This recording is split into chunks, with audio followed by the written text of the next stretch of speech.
జయ జయ జయ జయ జయ శ్రీ హనుమా, జయ జయ జయ జయ ప్రభుదయ గనుమా. పూర్వం తన చిలికెత్తెలు వచ్చేవారు. ఆవిడెటో వెళ్ళింది పాపం విహారయాత్ర కొన్నాళ్ళు. అక్కడికి వస్తారు కదా, అందరినీ కలుసుకుందామని ఆవిడ వచ్చింది. ఆ రోజు సాయంకాలం ఎవరు కనపడలేదు. ఇదేమిటి ఎవ్వరూ కనపట్టలేదు, ఇక్కడికి వస్తారు కదా చిలికెత్తెలందరూ అని ఆమె తిరుగుతోంది. తిరుగుతూ తిరుగుతూ మహర్షి ఆశ్రమ ప్రాంగణం దగ్గరికి వచ్చింది. వచ్చేటప్పటికి ఆయన స్వాధ్యాయం చేస్తున్నాడు. అంటే స్వరంతో మంత్రాలన్నింటినీ కూడా ఆమ్నాయించేస్తూ తలెత్తి చూశాడు. ఆయన కళ్ళల్లో ఆవిడ పడింది. ఆమె ఆయన్నేం పలకరించలేదు, స్వాధ్యాయం చేసుకుంటున్నాడని పరమగౌరవంతో నమస్కారం చేసి ఇంటికి వెళ్ళిపోయింది. ఇంటికి వెళ్ళిపోగానే ఆమెకి గర్భచిహ్నములు కనబడ్డాయి. ఆమె తత్తరపడి తండ్రి నిలదీసి అడిగాడు, అకస్మాత్తుగా ఈ పరిణామం ఎందుకు సంభవించింది, నీ ఎందుకు గర్భచిహ్నములు ఎందుకు గోచరిస్తున్నాయని అడిగాడు. తండ్రి, నేను ఏ దోషం చేయలేదు, అందరినీ కలుసుకోవడం కోసమని చెప్పి నేను అదిగో పులస్త్య బ్రహ్మ ఆశ్రమానికి వెళ్ళాను.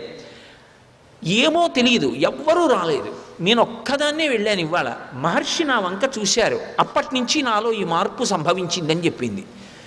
తృణబిందు ధ్యానంలోకి వెళ్ళి చూశారు. అదొక దృష్టి. కన్ను విప్పితే చూడడం మనందరికీ అలవాటు, కళ్ళు మూసుకుంటే జరిగిపోయింది చూడడం వాళ్ళ శక్తి. కాబట్టి ఇప్పుడు తృణబిందు కళ్ళు మూసుకుని ధ్యానం చేశాడు. ఆయనకు అర్థమైంది ఇది పులస్త్య బ్రహ్మ యొక్క శాపం. ఆ శాపానికి నా కూతురు పాత్రురాలైంది ఇవాళ, అందుకే గర్భచిహ్నములు గోచరిస్తున్నాయని కుమార్తెని వెంట పెట్టుకుని వెళ్ళాడు. ఈమె పరమయోగ్యురాలు, ఏ దోషం చేయలేదు, తెలియక వచ్చింది. నువ్వు ఇటువంటి కట్టడి చేశావని తెలియదు. ఈమె ఎందు గర్భచిహ్నములు గోచరిస్తున్నాయి, నీకు వివాహం కాలేదు, ఈమెని ధర్మపత్నిగా స్వీకరించు, నీకు అన్ని విధాలా యోగ్యమైనది. ఆయన కళ్ళు మూసుకుని ధ్యానం చేశాడు. నాకు అన్ని విధాలా తగిన పిల్ల, తెలిసో తెలియకో నా కళ్ళల్లో పడింది, ఆ కారణం చేత గర్భం ధరించిందని ఆమెను పాణిగ్రహణం చేశాడు. పాణిగ్రహణం చేసి ఆమె ఎందు కుమారుణ్ణి కన్నాడు. ఆయనకి విశ్రవసో బ్రహ్మ అని పేరు పెట్టాడు. ఎందుకని అంటే వేదం చదువుతున్నప్పుడు నువ్వు వచ్చి విని నా చూపులో పడితే పుట్టిన పిల్లవాడు కాబట్టి విశ్రవసో బ్రహ్మ అని పేరు పెట్టానన్నాడు. అందుకే పేరు ఎవరు పెట్టాలి అంటే ఇంట్లో ఉన్న పెద్దవారు పెట్టాలి. తాతగారిది అధికారం, తండ్రి కూడా పెట్టడు. పేరు ఎవరు పెడతారంటే తాతగారు పెడతారు. తాతగారికి చేత కాకపోతే కూతురి వైపు తాతగారైనా పెట్టచ్చు. పులస్త్య బ్రహ్మ బ్రహ్మగారిని అడగాలి. చతుర్ముఖ బ్రహ్మగారు ఎప్పుడు ధ్యానంలో ఉంటాడు సృష్టిలో, అందుకని తండ్రి పెట్టాడు. ఏమని పెట్టాడు?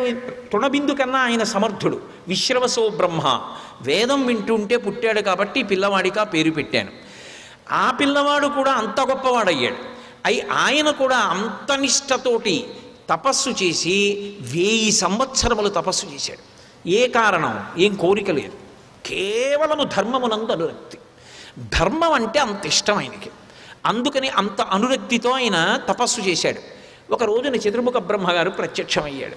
నీ తపస్సుకి ధార్మిక నిష్టకి మెచ్చుకున్నాను, నీకేం కావాలన్నాడు. మీరు వచ్చి అడిగిన తర్వాత వద్దనకూడదు. ఇప్పుడు 3 ఉన్నారు లోకపాలకులు.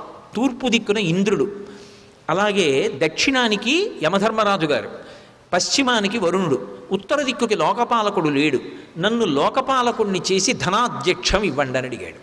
తప్పకుండా ఇస్తాను.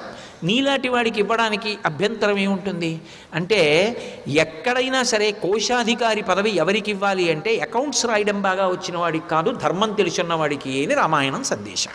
అందుకే ధర్మాత్ముడు కనుక వెంటనే ధనాధ్యక్షం ఇచ్చాడు. ఇచ్చి ఉత్తర దిక్కుకి అధిపతిని చేశాడు. ఆయన ఉత్తర దిక్కుకి అధిపతిగా ఉంటే బ్రహ్మగారు అన్నాడు, అంతేకాదు, నువ్వు అడగకపోయినా కూడా నేను ఒక వరం ఇస్తున్నాను, నీకు పుష్పక విమానం ఇస్తున్నాను. ఈ పుష్పక విమానంలో నువ్వు యథేచ్ఛగా తిరగవచ్చు. పుష్పక విమానాన్ని తీసుకున్నాడు, సంతోషించాడు. సర్వం శ్రీ ఉమామహేశ్వర పరబ్రహ్మార్పణమస్తు. స్వస్తి.